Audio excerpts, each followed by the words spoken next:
Welcome to the Wisdom Check by Tabletop to Keyboard. This is going to be our bi-weekly podcast where we discuss things such as Dungeons and Dragons. Actually, I think maybe we need to turn up my mic a little bit, guys. How about some more game? This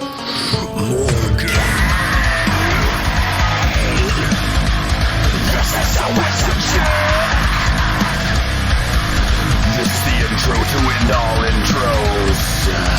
Talk about Dungeons, Dragons, and Now, I don't think that's proper. This is a family show after all. This is the intro we can use, fellas. It's good, clean fun for everyone. Welcome to the Wisdom Check, where we have wholesome conversations about the dilemmas we face every day. Nah, hold on a second. I got your intro right here.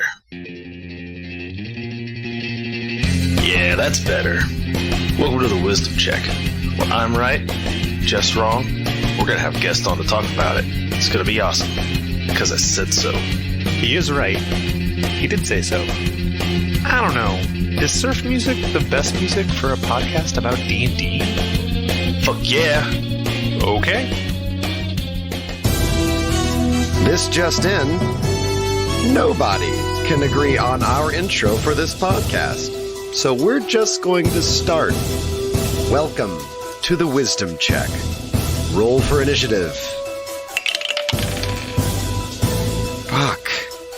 A 1. It's like every time.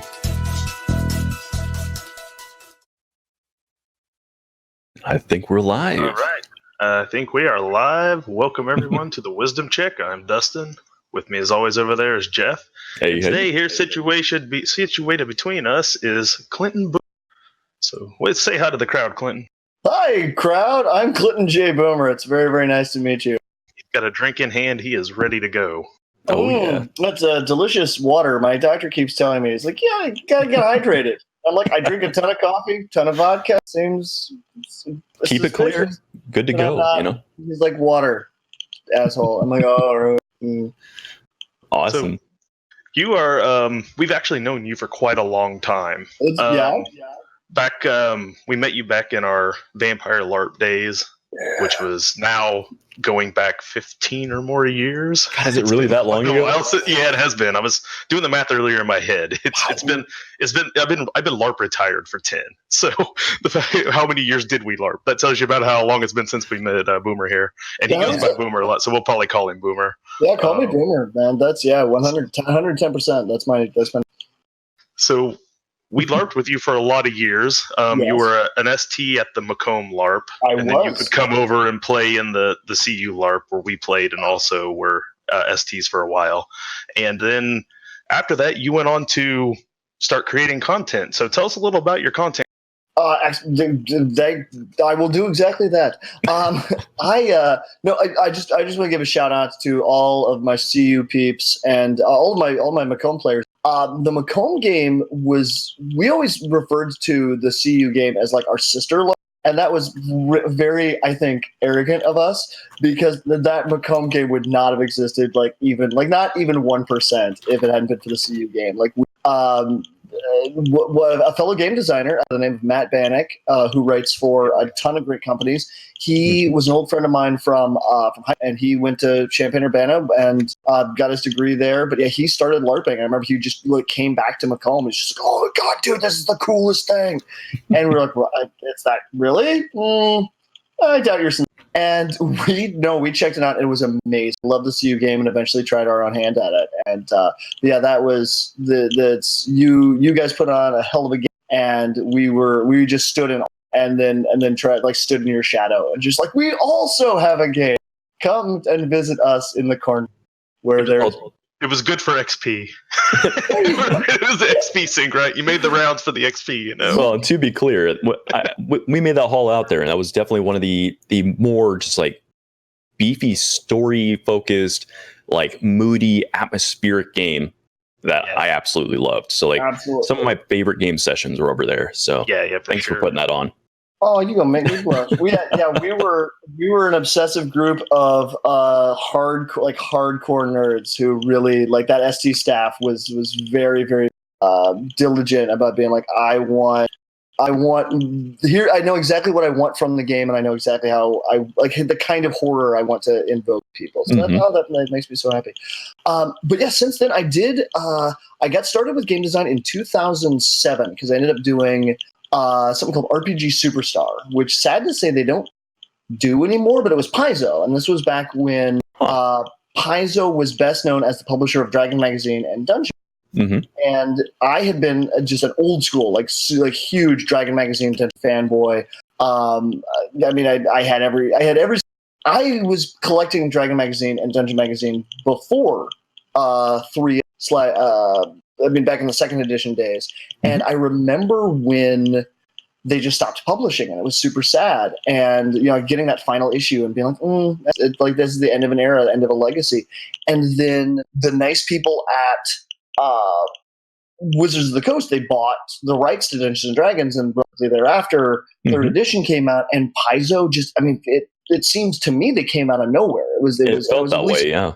Yeah, and it was Lisa Stevens, who, if you pick up a pack of Magic the Gathering cards now and look on the little thing, she is thanked. She is one. Every time I sit down with Lisa Stevens, I have the greatest admiration for her. Every story she has starts. So there I was in a car driving to Gen Con, and my friend Mark started telling me about a game he had invented where you played vampires. And I said, Mark, perhaps you should, and then invented the clan system. And you're like, you're talking about Mark Reithagen? And she was like, oh, yes. Have you met Mark? And Jesus Christ. She's just amazing. Just Lisa Stevens. She doesn't have to name drop because she's fucking Lisa Stevens. But she's just, apparently she was at the time, she had been part of Wizards of the Coast doing stuff for Magic the Gathering, and she had the Pokemon from the huge success of Pokemon, and she apparently asked the question, now that Wizards of the Coast owns Dungeons and Dragons, what are we going to do with Dragon Magazine and Dungeon Magazine? And that they gave her the answer, we have no interest in publishing these two. We're trying to start an entire new, Dungeons and Dragons 3rd edition. No, we're not interested in that. She went, okay, I'll do it. Can I get a license for that? And just did it. And they...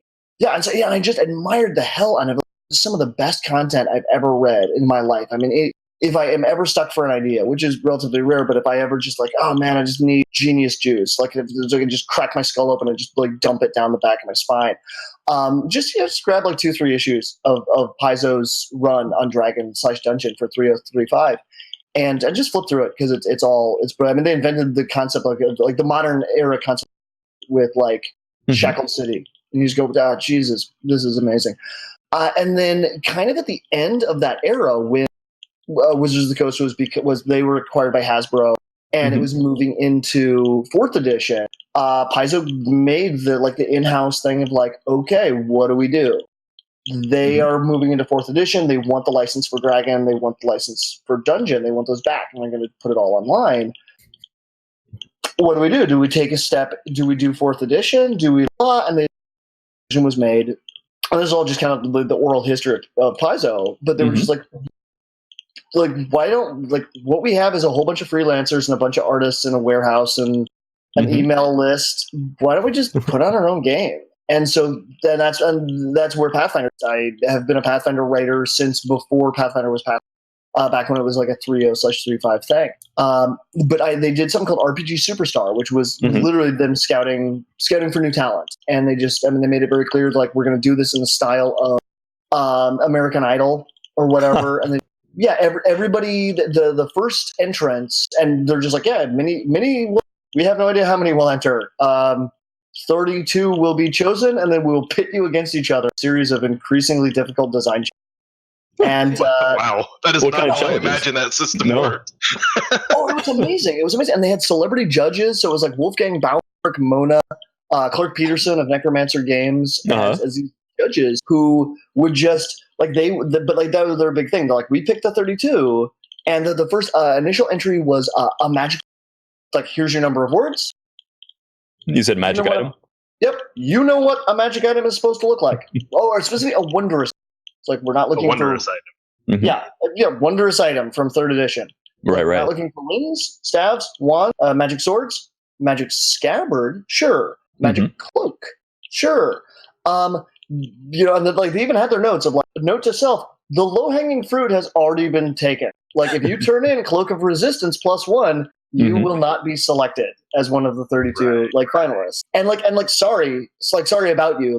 But if you the low-hanging fruit has been, you aim higher, and what we're looking for is your ability to and you have X number of words. I think it was 1,000 words, and you have to give us the slot that it takes up, the rules for creating the thing. Like, if you played 3rd edition, you've seen a Wondrous Item, you've seen the sound.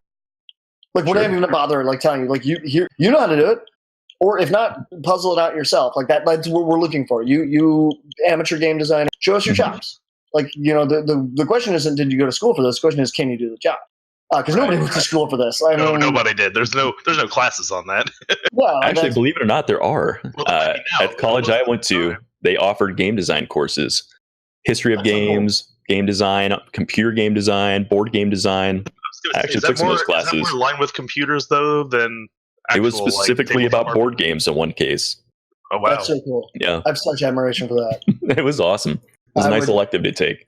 Yeah, no, it's beautiful. But and it was just this kind of fun, cool, quirky, where you go, hey, let's submit. And I was one of the very lucky people who got picked to be part of the 32. And then the judges after that, it was all. So it was like you would turn in your entry with okay, 32, congratulations, you made it. Now give us a monster. Now give us an encounter. Now give us a villain. And they'll have their notes on it for here's kind of what we're looking for, and then you turn it in, and in some case, you read through the designer's notes, and it's just Eric Mona, the editor in chief, Plaza Publisher. He's the publisher of Plaza Publisher. I'm just being this is garbage, and you go. So the feedback was pretty direct, is what you're saying. Yeah, I promised my next one will be better.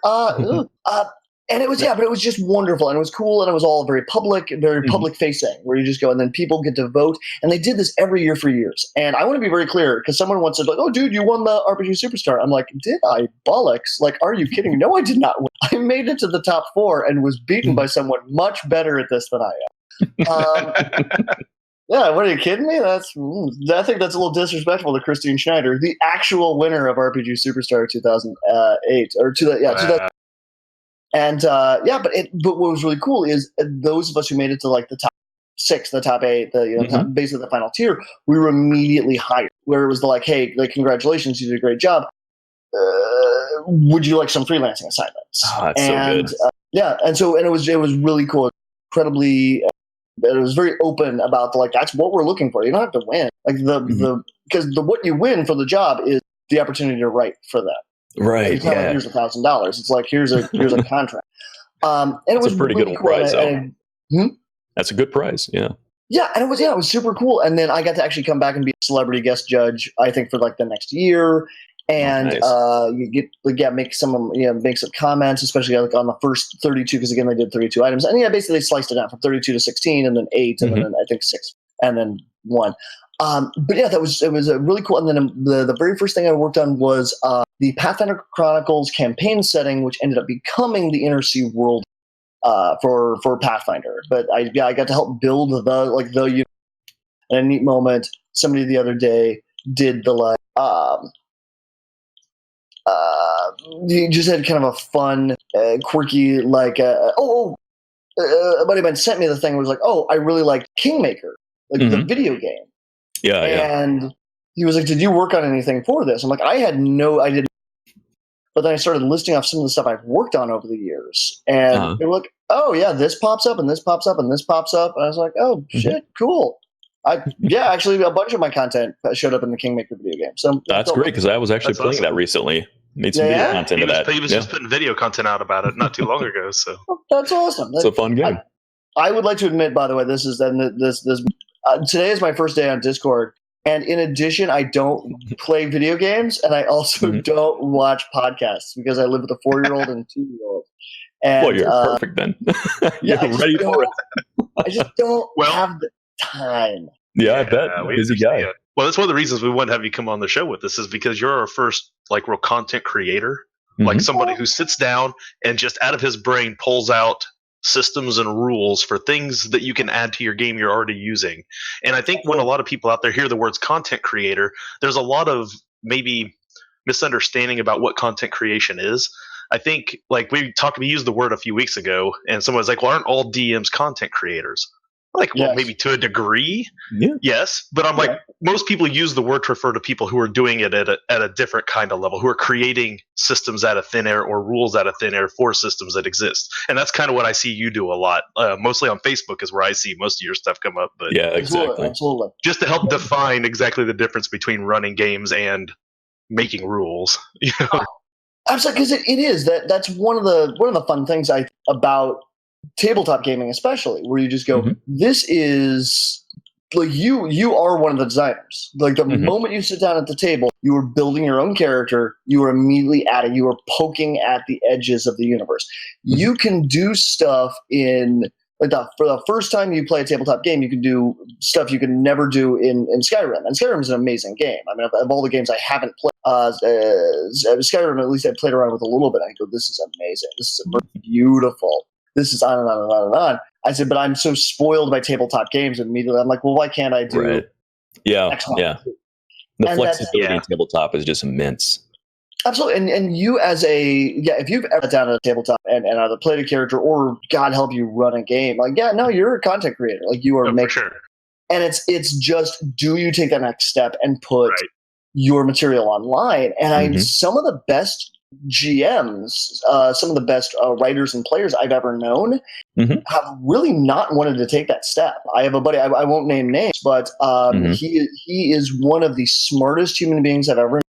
You guys know him. He played in the Macomb game for years as a GM or an ST. I think I know who you're talking about. Yep. I'm pretty sure I know who you're talking about too. But like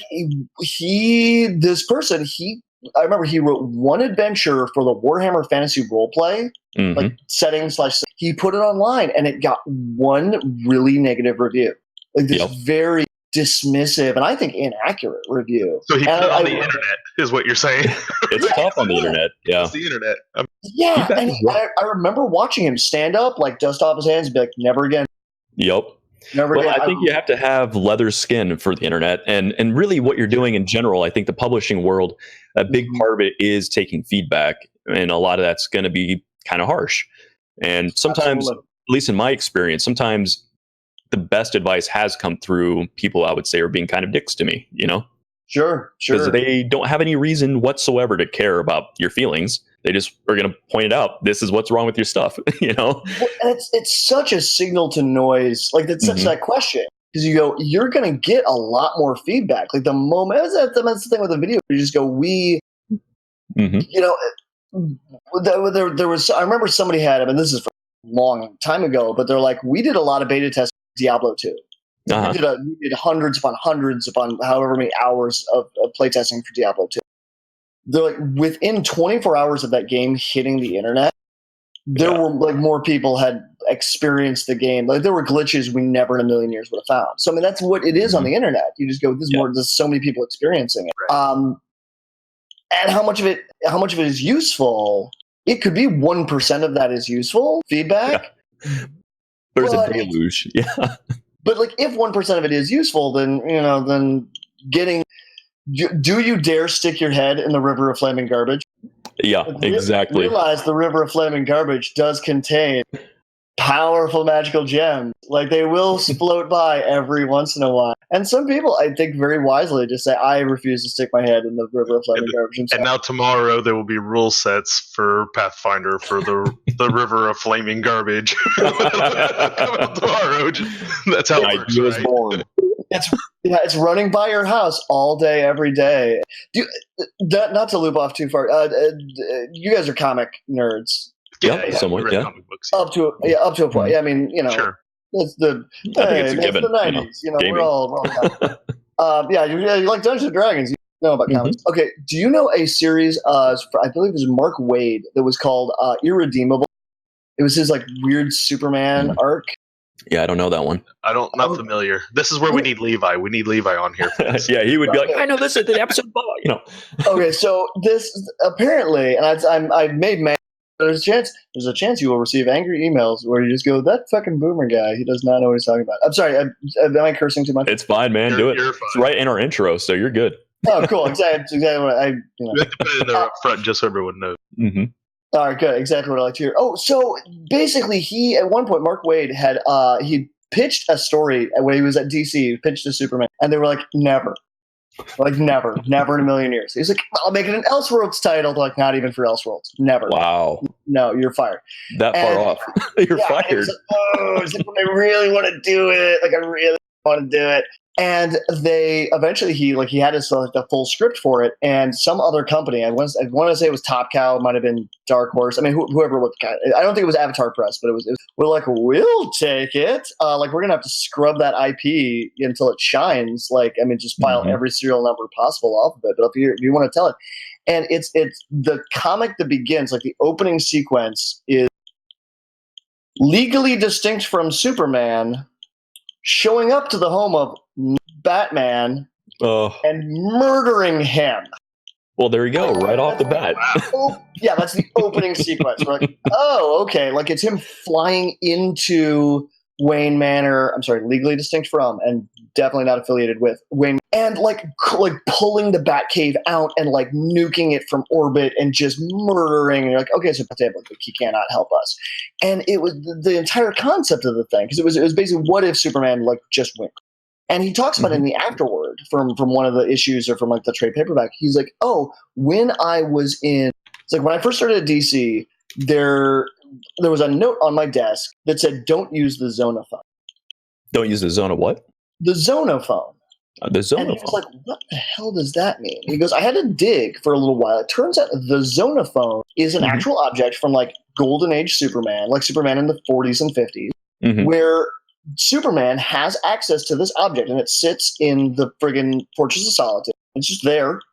It's like it's in a room with like a pillar, you know. And it's just ding, as it does. And it looks like a 1950s bakelite phone where you can look, hello, and I think it's got like a little view screen, like very 50s like science fiction, togas and like glass spires and little smokiness at the bottom. Yeah. And you're like, hello, this is Superman, and it's the Zonophone. It's a phone that lets you call the Phantom Zone.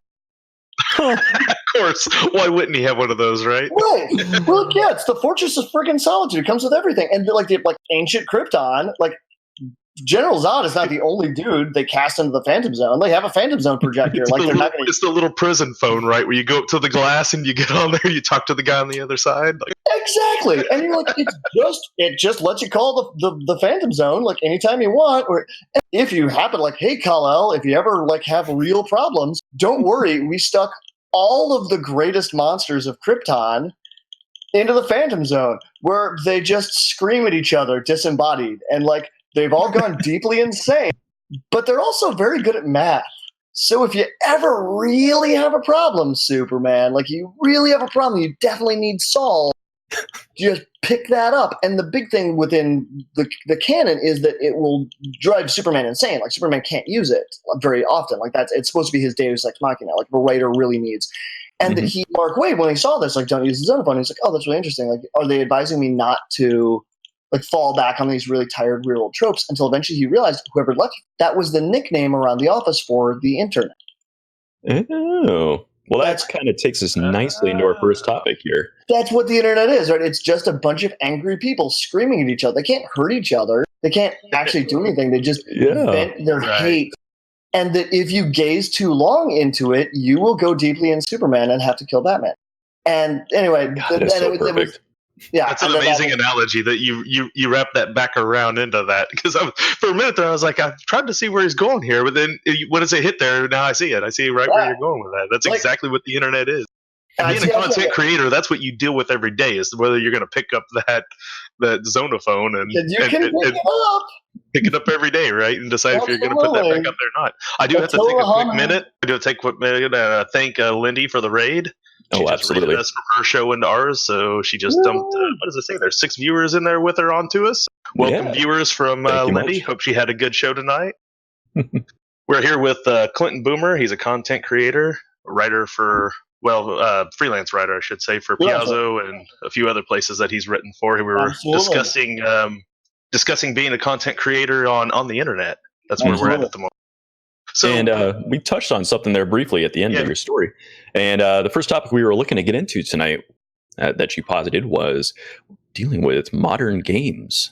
So That's right. There are different challenges from the old, sword and sorcery and, castles and dragons and stuff versus modern day settings with cell phones, the internet, guns, and police, So it's just a completely different set of limitations, advantages, storytelling tools. Like everything is just such a different grab bag than what we're used to.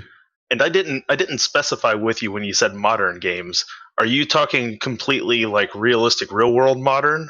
Or are you talking like D20 modern where there's still some magic and monsters in it? Is this like the movie Bright? Are you like how far into modern are you willing to veer out? I love them both. I love them, and I think those exist. Because I don't think it's an either or. I really do. It's a spectrum. It's a continuum. So you have something like Bright. I found Bright fascinating. I did too.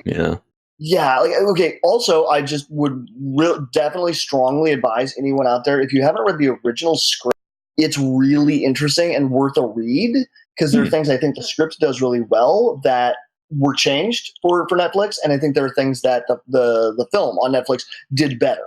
Like, I don't consider either one of them canon. I actually thought it was a series when I was watching it, so I was like, "Oh, this is going to set up something good," and then it ended, and I was like, "Oh, that was a movie."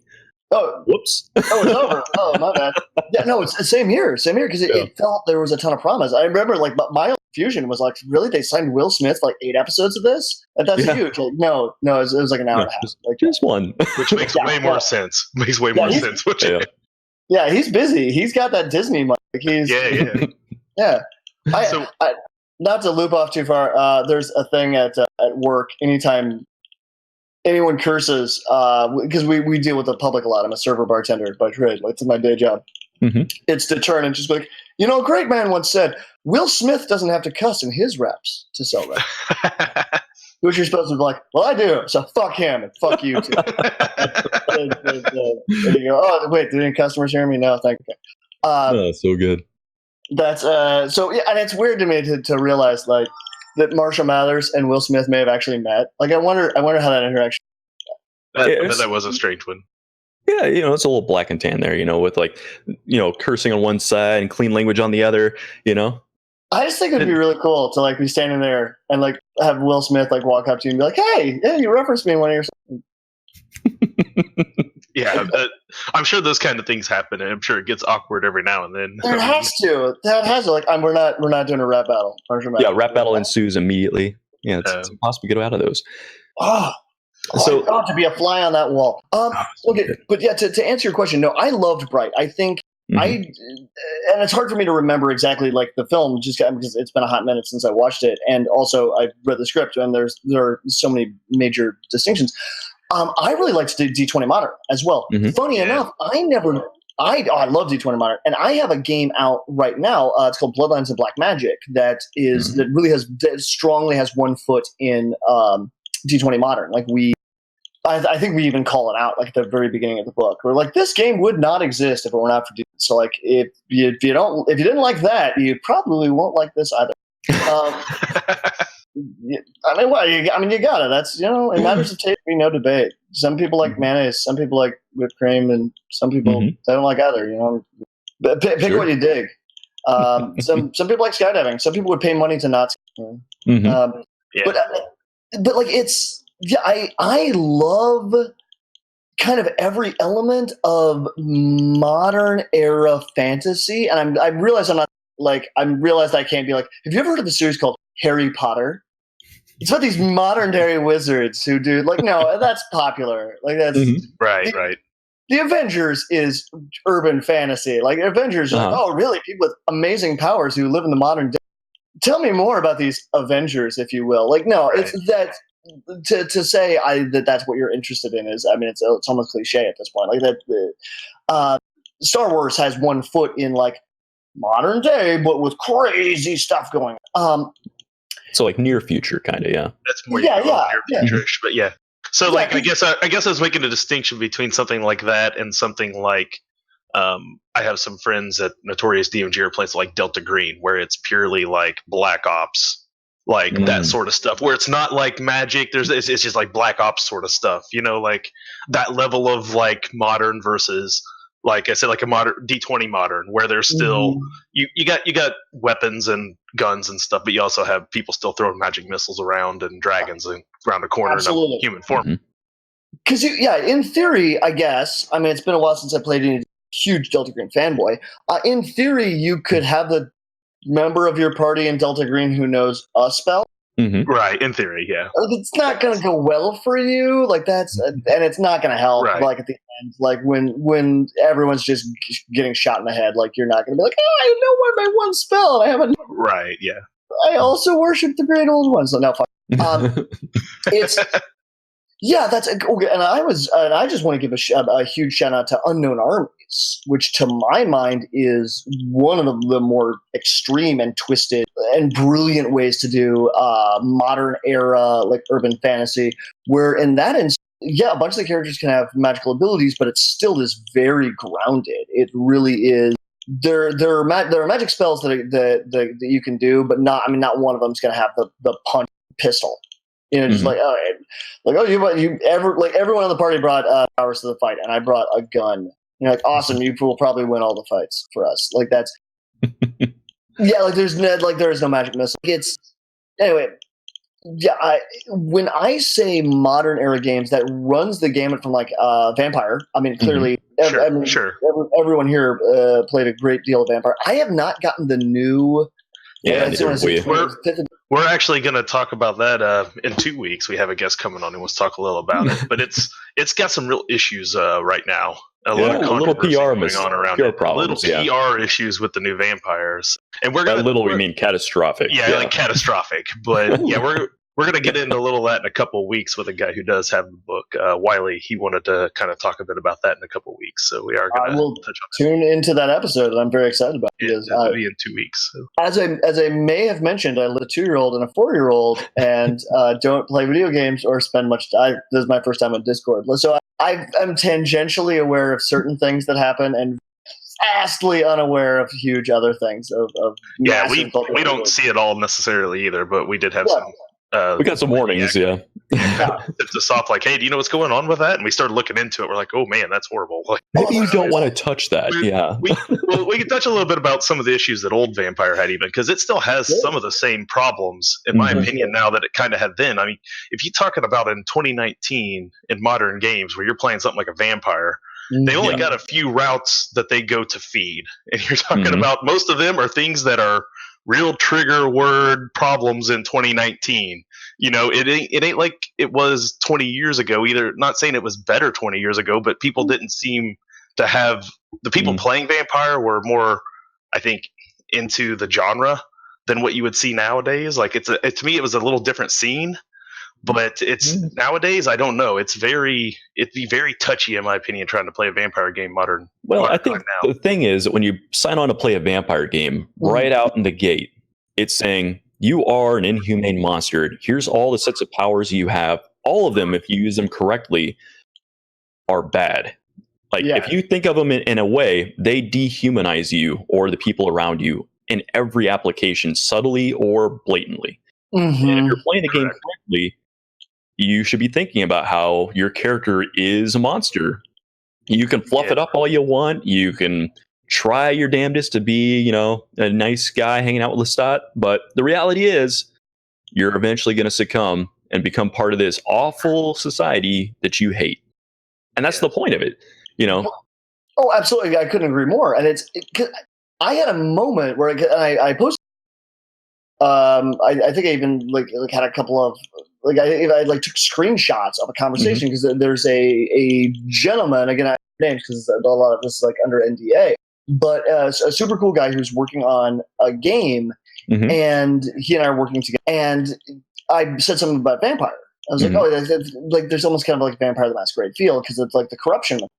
And this guy who's like, oh, I've heard of Vampire the Masquerade, but I've never played it. And I was like, you came to the right place.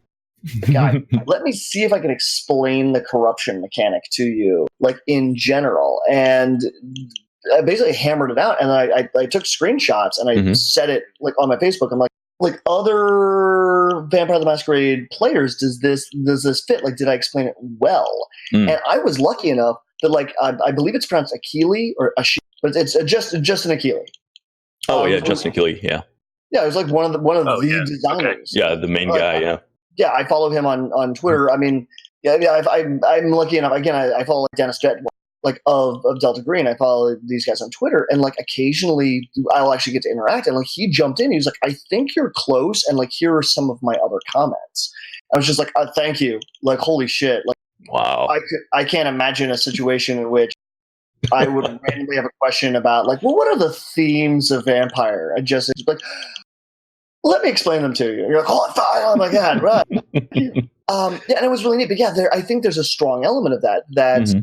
It's the game is about. I mean, and to summarize my own point from that is as best I'm able to like recall. Where it just goes, your character is on a path to damnation. The question is that what gets him, or is it something else? Right. Yeah. I think what you're seeing is you're seeing a lot of people who tabletop RPGs as a whole are being elevated up with the popularity of 5th Ed D&D. It's bringing a lot of people in where you play the hero. You know, like I said, this is 2019. There's a lot out there of let's get rid of corruption. Let's get rid of, make people be this, that, the other. There's a lot of that going on out there in society. And I think what happens is unsuspecting people are picking up a vampire book for the first time, flipping open the pages and reading what's in there and going, whoa, wait. My character's not. These guys ain't heroes. Why would anyone play this? This is exactly what we're pushing against out there in society right now. Like, why would we write stories where this is acceptable? And I think that's the pushback it's getting. And so I can totally understand why there's entire boycotts of it going on right now. Yeah, so I think that's the issue is that you're saying that it's acceptable, right? And I think the important disconnect that happened, and a lot of times it got wrong in the LARPs, was that you were supposed to look at these things and see, ooh, that's bad. Yeah. I'm repulsed by this. And instead, most players had a power fantasy and went, ooh, yes, I'm a heartless destroyer. Yeah. Like, let's go down as fast as we can to Humanity Town, Absolutely. And I love the power fantasy trip. Like, there are people who fantasies. No, power fantasies can be really healthy. I mean, that's the cathartic. And if your power fantasy is in gaming, I can save everyone. Like that's Spider-Man. You watch. I watched the new Spider-Man Into the Spider-Verse. Like you just saw it because it's on Netflix. And like I mean, as goofy as the parts of that movie were, and as goofy as the scene was, that moment where it's friggin' Peter Porker, the Spider-Ham, looking over to like Miles Morales with tears in his eyes and just being like, you can't save everyone. Like, even, with great power comes great responsibility. Like, you, beyond the strength of mortal men, like, the lesson of Spider-Man is you can't save everyone. And to have that come from friggin' Spider-Ham of all characters is really, I mean, to just drive it home and you go, but, maybe that is my power. See, maybe that's, and I want to play an unequivocally lawful good paladin who just goes, yeah, you know what? I see corruption. And, because a lot of GMs, when they, especially newbie GMs, I think, when you go, oh, somebody's playing I'm going to put them in a situation that is the unwinnable, right? It's the trolley problem, right? It's introduction to ethics. Like, okay, you're in a town where slavery is legal and you are not high enough level and you're walking along and there's town guards and they all out-level you and they're standing there and you watch a slave master's beating his slave and the dude is like crying out for justice and mercy and the dude is about to hit him again. What do you do? And you go, I mean, that's a great trolley problem moment, a million interesting. Are players who just go, first I kill the slave master and then I turn and I fight all the guards, and if they flee, I allow them to, but I do scar each one of them to remind them of, and then the entire city.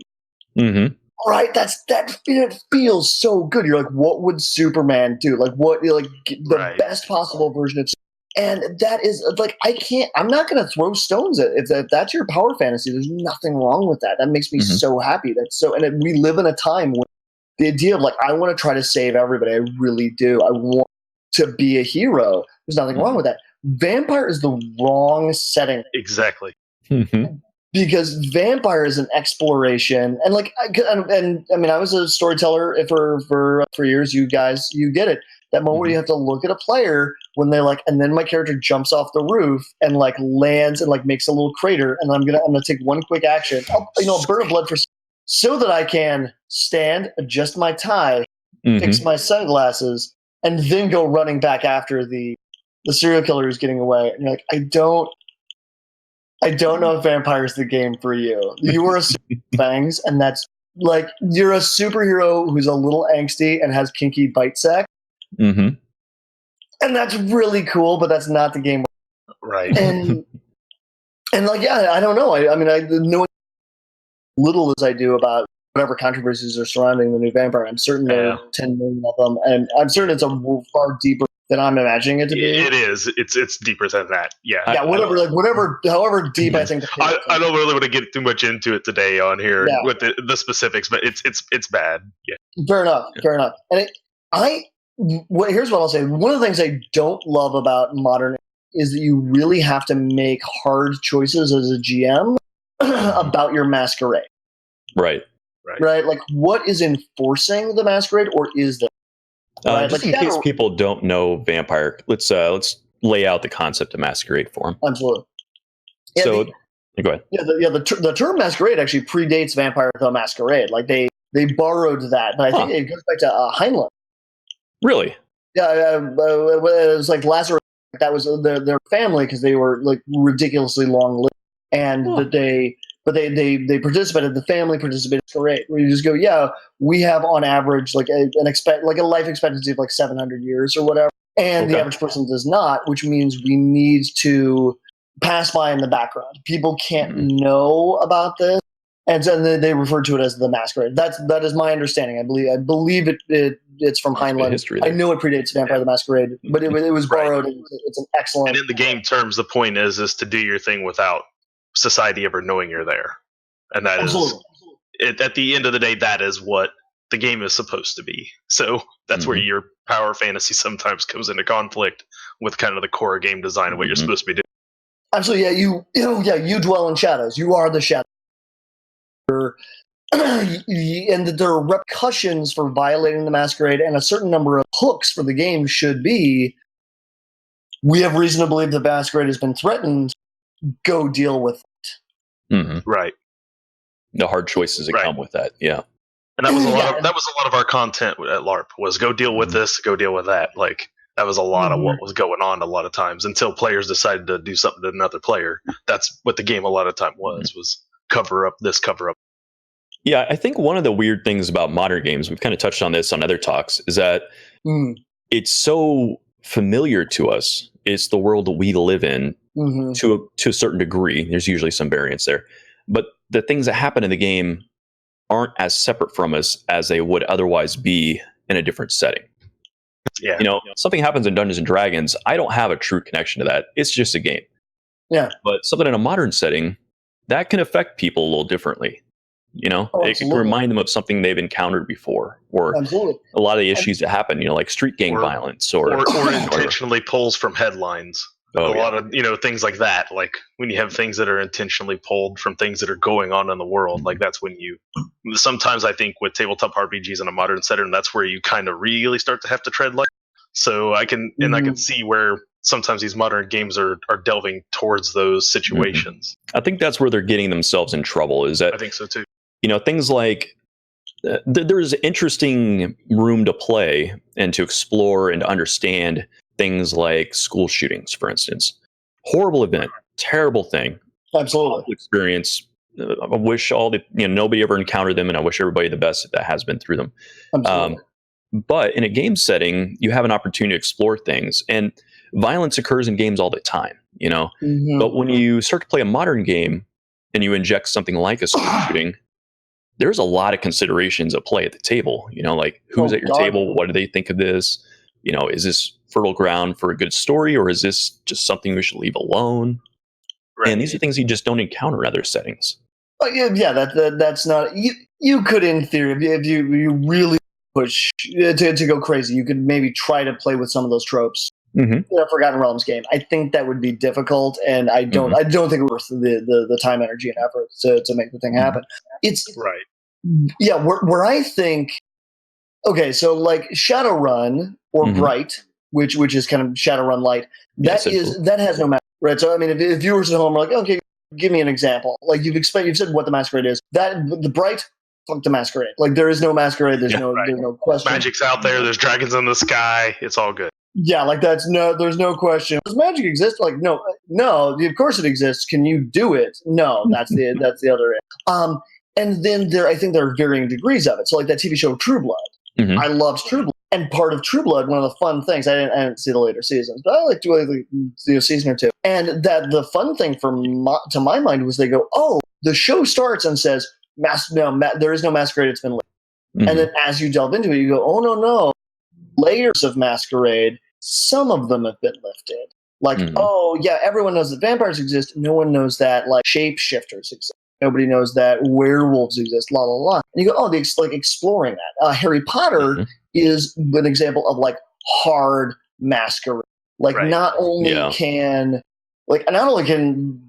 the average Muggle, not only do they not know magic exists, they can't know. Right, it's forbidden across the board, and every magic user, with very few exceptions, they know how they can force the Masquerade. Like just ding, press a button, and the Masquerade goes like it just resets. Like it's not even hard for them. Try to like pull back the curtain and show like here's the true reality. Like snaps, but then you bump into them a week later, and they've had it and forgotten. So like those Men in Black. Yeah.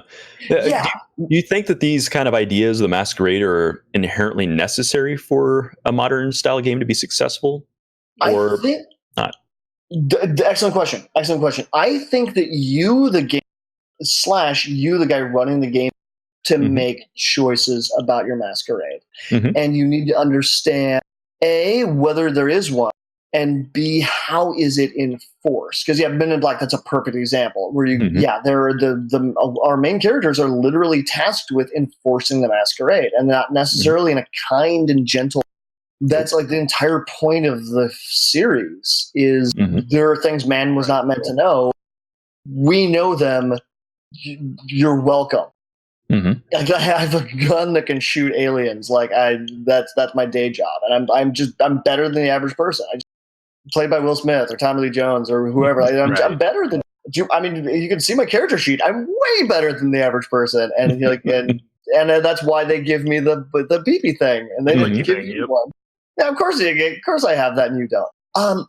That's whereas Shadowrun has no even concept. I don't think they bothered to kind of concept it.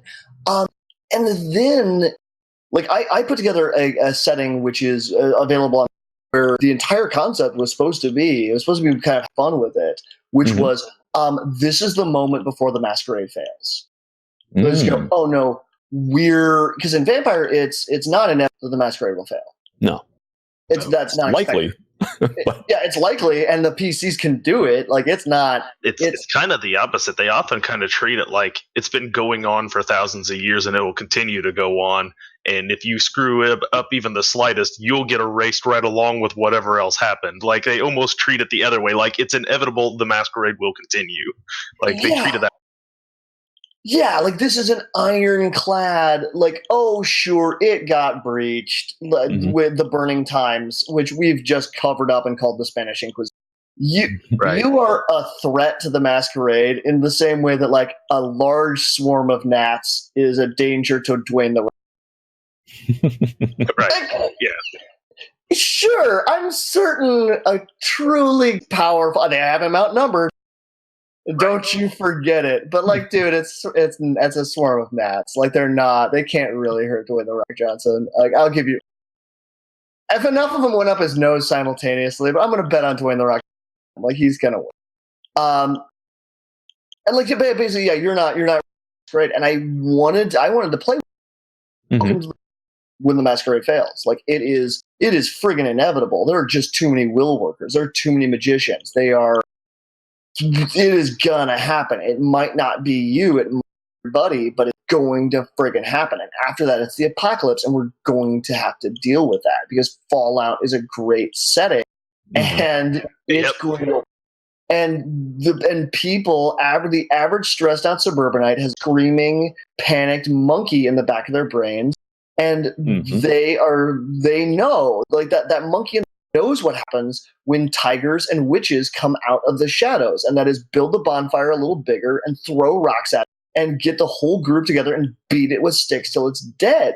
That is what we do to witches. That's how we've conquered the world. Like, we have shotguns, and like we have you outnumbered. And I liked that feeling. So, I mean, I kind of played with that. But yeah, is the Masquerade even threatenable?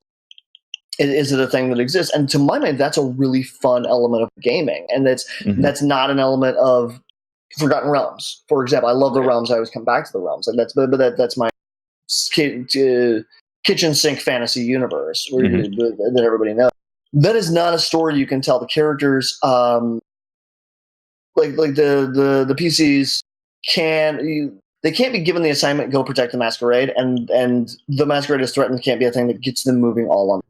And like the threat of got some witnesses. So that's one of the things I love about tabletop gaming, because I don't think you can do that in video games. Yeah. Well, video games, I mean, just by the nature of writing code, you can't leave it open-ended. You know, you have to have some boundaries. You know, there has to be some element of amusement park kind of draw the audience along.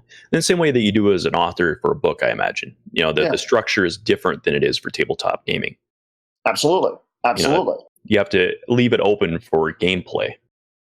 Absolutely. And it's, I mean, World of Warcraft, like I mean, nothing I write in my entire life will be 1,000th as popular as World of Warcraft. So let me not throw any far be it from me. It's very easy to be like, motherfucker, the floor of the internet is littered with the corpses of those who tried to stand against the juggernaut. And they were dead before they took the floor. So don't, so let me not poo-poo World of Warcraft, but I don't think you could do, and I'd love to be proven wrong on this, by the way. I've been wrong.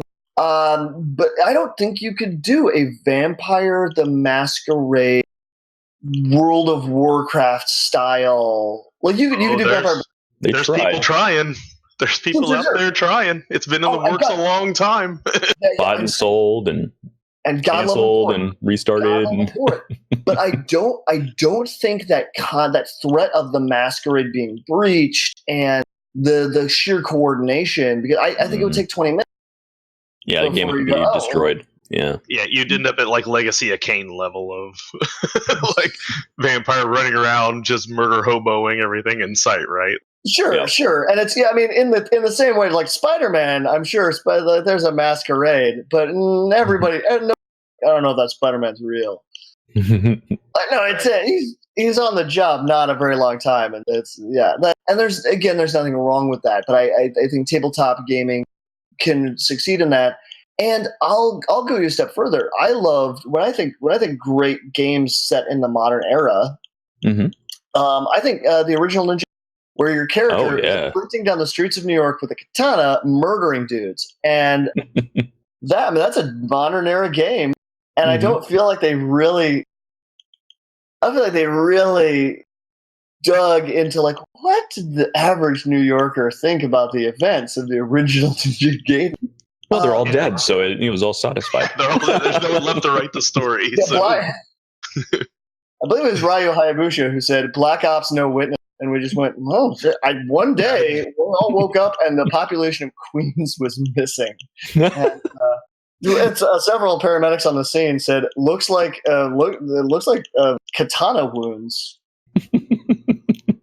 So this is another concept that's interesting about the Masquerade to me. Like when we were running vampire games, in the 90s, cell phone usage wasn't prevalent. The internet didn't really exist in any realistic format. Sure. This is before Facebook. This is before YouTube. This is before Google. Yeah. So the Masquerade to me made a lot of sense in that era. I could go down, ride my bike to a friend's house. Nobody knows where I'm at. Nobody had any clue. You couldn't reach out to people. But as soon as the internet and cell phones became prevalent, it felt like the world of vampire in particular, and maybe other modern stories as well, ended up losing some of their bottle episode qualities. I respect that. They're subtle mystery. They're isolated. You're stuck with these people. You have to deal with them kind of components. To me, it felt like it was too easy to reach out and get whatever information you needed. You say that, but we also live in a world with a 24-hour news cycle, and nobody believes anything that they see from any of it. So I feel like the Masquerade is almost like, okay, where's Bigfoot? There's a show about finding Bigfoot. They've still never found Bigfoot. Like everyone on the planet, there, right? But yeah, like the total number of people. I shouldn't say everyone. The total number of people who have high quality digital cameras connected in their pocket at all times. That total number has just gone. I don't know how high it is, but it's up there now. And the quality just gets better with every new iPhone, right? Like absolutely every day. Like somebody buys sure iPhones break, but I feel like more iPhones are sold than iPhones. Like I don't feel like the number has dropped any single month since say 90. Like how many good quality cameras there are. And yet Bigfoot remains unfound. Like that seems unlikely. And the Loch Ness Monster. And occasionally a picture, and it gets put on the web, and the people who want to believe it, and the people who don't. And that's kind of where we're at in 2019. Like anything, it doesn't matter what it is. It doesn't matter how many scientists you got backing it. It goes up on the internet, half the people believe it, the other half don't. That's very fair. The thing with a vampire that's different than Bigfoot, and this is a sentence I never thought I would say in my life, just that start there. But, they're city dwellers, right, for the most part. Sure. And that's where cell phones live, Yes. Like, if somebody can get a film of Pizza Rat and that can trend, I guarantee somebody catches somebody, feeding on somebody as a vampire. That's going to be on the internet the second it's happening. Live streamed. Everybody's going to see it, And unless you assume a legit supernatural level of ability to scrub YouTube as quickly as people can upload. And that's actually one of the things we did for Bloodline, where you just go, the scariest thing in the universe is the creatures and there's 7 of them, and they are the archists, and their entire job is to keep the Masquerade enforced. You, the PCs, do not have the job to keep the Masquerade enforced. Well, that's good. You have the job. Realize that if you do not do a good enough job, like if you get the attention of the Archons, they'll kill you and everyone you've ever met. Like so I mean, right? Like they're not subtle when they just intervene, just get in there. Yeah. Or just go. We can our ability to manipulate the internet includes being able to scrub everyone from a city of 30,000 people. Like it just doesn't exist anymore. It never existed. Right. That's why they would own the ISPs. They would own Facebook. They would own these things. And the moment the video went up, it would get pulled down. There would be 20 hoax stories about it tomorrow with new videos showing what the actual footage was and how it was Photoshopped and rendered. And everyone go, see, it was a hoax the whole time. Right. That's how the Masquerade works in a modern era. The same way it worked with newspapers when we wrote those stories back in the 90s. It's just separate with the newspapers. It just has to happen so much quicker, though. Like it has to happen so much quicker. The newspapers, you had an editor, you had a printer, you had 2 or 3 people you had to interact with. Sure. Internet, a story goes out, it propagates across servers all over the world, gets shared multiple times by different sources. Once it's out there. You're never putting a clamp on that. But that's just like it's just about putting out the counter intelligence, because that's what we see with everything. Like even without vampires, as far as we know, existing in the real world, all the clandestine organizations and Illuminati that people believe might be out there, if you believe those things are true, then everything that comes out, you put it into that filter. And so I think that's how you would have to treat it now. You just have to. It's not that you stop the video or you stop the person putting the video out. If you put the counter intelligence out there the next day, and then everyone has to sit down and decide what they believe. Our chat is saying, BizLab says, that's why vampires would cultivate vampire culture. If someone saw this happening, they would just think it was a LARP. There you go. Fair enough. Yeah. It's that idea. Yeah. To me, it's the idea of the vampire and having a mask requires an Illuminati. Right. And that Illuminati has to be incredibly competent in order to keep, even in the 90s, where you go, this Illuminati has got to be, they have got to be impressive. They've got to be Men in Black. Like, how much training do you have? How much? Which is why it wasn't players doing that part. Right. And you just go, the Men in Black, where you go, how secret is this society? Like how much power, how much ability to just reroute a jet in mid-flight. How much your ability to just be like, I quarantine friend. Yeah. I'm sorry, like, is that a free action for you? Like, yeah. I'm not expending anything. I just quarantine France. Like, your ability to do that, so that it needs that a level of Illuminati. And how much power the Illuminati needs in order to achieve what they need has just gone up. Like, if they needed a lot of power, right? If you're like, wait, they control the entire Matrix. You're like, yeah, you're in the Matrix right now, Neo. Like, there's no limit to how much they're able to manipulate. You went from needing to control one building with a radio antenna on it to needing to control satellites. Yeah, absolutely. That's what you've done. You got to Tony Stark this thing up now. If you're going to Illuminati it, you got to have Tony Stark level control. You got to have Tony Stark level control and the Flash's power set.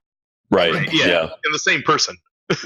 Absolutely, yeah, and you need a team of those dudes. And the question of like, oh yeah, so that's what the Illuminati needs to be at this point. And the other problem is if the players are playing the Illuminati. I don't know about you, I've met players. Yeah, and we've met a lot of players, once or twice. Yeah, yeah, and there's a joke. I think I shared it on my Facebook earlier today, where it's like, I don't want to say anything, but like my players, they can't buy a goat in town. I actually shared that in our Discord. I stole it from your. It's in my Discord right now, in there. If you're absolutely. In there, go and tell it though.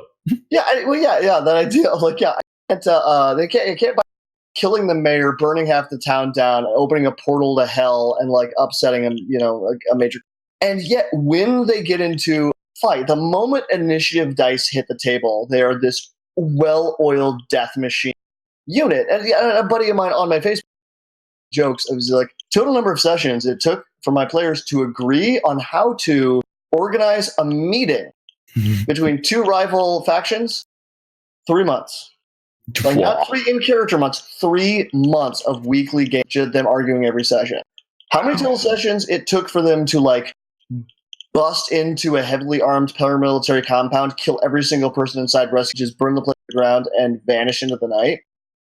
2 game sessions. Like, it wasn't even a session. Like, that was the first half of this. First half, yeah. Oh, yeah. Well, that's the thing. I think players are elemental destruction. Whatever environment they're placed in, and it's getting wrecked. Whether it's a social scenario, whether that's a mental challenge, whether that's combat, and they're just really good at combat. That's why for me, like whenever I DM ST or even as a player, so much of what I try to do focuses away from what I can do in combat. Like so much of a focus is like on everything else. Like when I write stuff, like my favorite stories I ever told, like at LARP or anything else, was never here's monster of the week, go take care of it, or here's problem of the week, go take care of it. It was like here's random thing that happens to you. How do you deal with this? You can't power your way out of it. You can't fight it. It's just this weird thing that's happened. What are you going to deal with it now? Because that's when you really get people to come out and really find out who characters are. Yeah, I always like the personal side scenes like that. Yeah.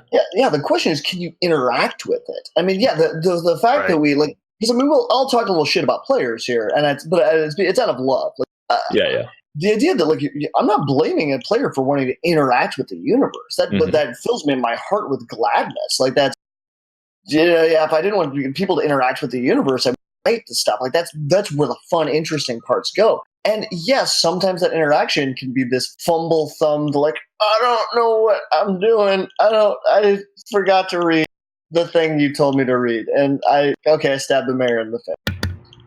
And then for them to interact at the other end of the spectrum, where you just go, no, I read, but I know exactly. I know that I can like quick cast and then counter cast, and then I'll spend this action in order to give him a bonus to. And then we flank and we do the cha-cha of death. And it looks funny on the page, but I'm now going to roll dice until you say a number. And then you take your fucking miniature off the map. That's beautiful. I love that. Yeah, it's joy. Absolute joy. So much. Oh, it's beautiful. That's why we play. Sure, yeah. It's that level of agency of just deciding how you're going to handle a situation. Like that's what gets people into role-playing games to begin with. Oh, absolutely. Yeah. And the best games, video games, are like, at the where you're sitting there pressing the buttons, the very best of them give you this illusion of agency while also giving you stuff that TableTop can't. I remember a buddy of mine, I never played it, but it was Redemption. And there's like kind of the tutorial area where you're kind of dicking around for the first time. And like when that ends, and I'm sure people who are watching or seeing this later, or maybe the two of you gentlemen will remember, there's a bit where you finally kind of get out of the Weenie Hut Jr. section, and you're like, you are now free to roam around the fucking game map, like do whatever you want, and you get to ride out. And that there's a moment where you come over this like little ridge and you start doing the gallop, and the music swells as like the sun's. I'm getting goosebumps right now. I'm legit getting goosebumps right now. Just from retelling it, that's amazing. Yeah, the music swells up, and you're like, this feels like a goddamn Western. And I can feel like the sagebrush like whipping past on both sides as my guy like gets up on the horse and you go into a gallop like for the first time in the game. God, I know I have goosebumps in my legs. And what's funny is to watch or to read the things the designers are like, that was so hard for us to do because we have to put you on rails to make that happen. Yeah. You're not allowed to just do whatever you want in order to get that experience. And we can't plan for every potential event. We have to put you on rails, but you can never feel like you're on rails. So there's exactly one way that you can leave the town, even though it feels like you can leave it any way you want. And we just knew that characters would. We programmed the ground, so we knew when your horse would be able to gallop. And so we could plan for when you hit these benchmarks, that's when the music swells, that's when the light comes. And try it 1,000 times with 1,000 gamers, and 900 same thing, and we had to call that good enough. You know, it's fascinating that the limitations of a medium create some interesting experiences. It's like back in the 80s when video games were popping out, game designers didn't care if you got to their levels. Like, you know, they've just made the game. They had no expectation of you beating the game, seeing 90% of the game. Didn't matter. You just bought the cartridge, you're done. But nowadays, it seems like there's a lot of effort to make sure that the largest possible audience sees the most bit of the story, I suppose. Sure. Or whatever it is. And most game designers focus the majority of their energy on the beginning of a game. Well, I think it's like everything else. You got to have that hook to sell it with initially, right? Like, absolutely. But that's the part that you're guaranteed to have the audience at that point. So what do you do with that limelight, you know? Yeah, Mega Man X is amazing. Like the Mega Man X put up there, you know, the great games. The first 5 minutes of Mega Man X are a masterclass in how to introduce someone to the mechanics, the setting, the everything else. Like you could have never played. I think there's Sequelitis where he talks about he goes, you could have never played before, and Mega Man X. You will understand by the end of the intro, the tutorial level. You will understand how to play the game and have never felt like. Right, and because every moment of effort is play. Right, like he aced it, or the designers, and there was a team. So how do you bring that to a tabletop game?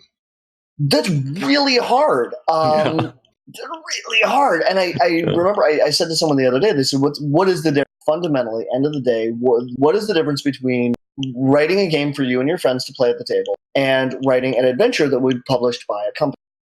And all I can say is that it's literally it is exactly moment for moment, second by second. The process is identical, except it's not harder. It's an order of magnitude. Like it's harder than you think it is harder because you don't know the players, you don't know the story they're already telling. Like I have an adventure that I'm working proud of it, and it is not just rough notes. It's like ugly rough. Like if you were to say, "Oh, Boomer, hey, send me," because I want to check it out, I would have to. Let me get that to you by Friday, and then after a week of working on it, maybe I can pretend I thought I meant next Friday. Like it's. But I'll tell you, dude, if it were just for my home game, I already would have run it. They already would have experienced right. Head, like it's just writing thing out, having to go through like every possibility, stuff that you will some you'll hand wave, some you'll see to the pants, like by, so where you're like, oh, we like campsite. And you go, okay, cool, yeah, give me a roll. And then we go, can I use a perception check? Yeah, make a perception check. Like, okay, what about a heal check? Because I kind of have a background that's like an autopsy.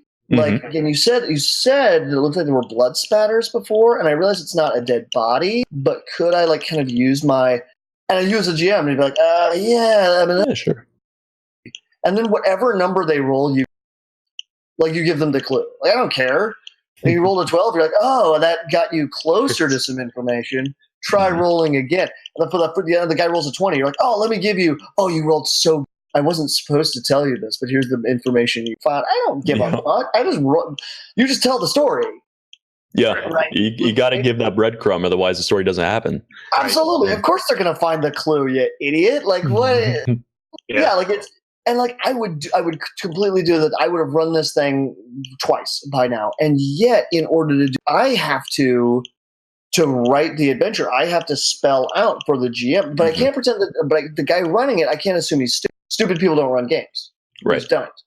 And so you kind of go, okay, here's how it worked in my brain. And I realize I'm not saying you're not as smart as I am, because you're probably not for nothing. You're probably smarter. Here's how my brain worked in order to get us to this place, and then so here's how I thought of it, and then you have to go, well, shit, how would Bruce Arcord do? Because he's a genius. Let me rethink this, and in theory, at the end of it, you turn in something that's really, really good and people enjoy play, but even they may not be running it the way you expected them to.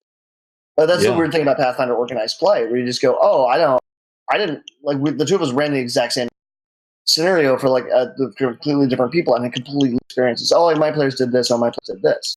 Yeah, well, I mean, it's just like, plays, musicals and stuff. Depending on the director, depending on the cast, it's going to have a different feel. Now, for getting kind of chat interaction here, I know for a fact that we have content creators kind of lurking, maybe in this cast today, definitely on our Discord. So, are there our Discord people here or anybody that wants to talk about content creation in general has any questions, feel free to ask those away in the chat and we'll get to them. But do you have any advice on how any of these content creators could get started? And if you want to know how Clint Boomer answered that question and many more about how to deal with Patreon and how to promote and how to get going in the business in general if you're a content creator, you have to tune in to the next part and I'll have that out shortly. So until then, take it easy and ta-ta.